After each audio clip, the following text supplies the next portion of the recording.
PTA tribunal में 18 मई तक member finance तैनात वरना वज़ीर-ए-आज़म पेश हों। इस्लामाबाद हाई कोर्ट ने पीटीए ट्रिब्यूनल के मेंबर फाइनेंस की अदम तैनाती से मुताल्लिक केस की समाअत के दौरान जस्टिस मोहसिन अख्तर कयानी ने सख्त रिमार्क्स देते हुए कहा कि अगर 18 मई तक मेंबर फाइनेंस को तैनात न किया गया तो वज़ीर-ए-आज़म को अदालत में पेश होना होगा। उन्होंने कहा कि वज़ीर-ए-आज़म खुद आकर बताएंगे कि ट्रिब्यूनल के मेंबर फाइनेंस की तैनाती क्यों नहीं की गई। अदालत ने सेक्रेटरी काबीना और सेक्रेटरी भी आइंदा समाअत पर तलब कर लिए। असिस्टेंट अटॉर्नी जनरल ने अदालत को बताया कि एक रिटायर्ड जज को ट्रिब्यूनल का मेंबर तैनात किया गया।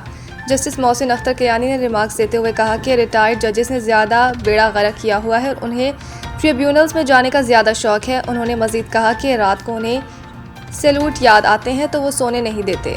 अदालत ने यह भी कहा कि कोई NIRC में चला जाता है और कोई किसी और ट्रिब्यूनल में, मगर इदारों में तैनाती का अमल शफाफ और बर वक्त होना चाहिए। केस की मज़ीद समाअत 18 मई तक मुलतवी कर दी गई है।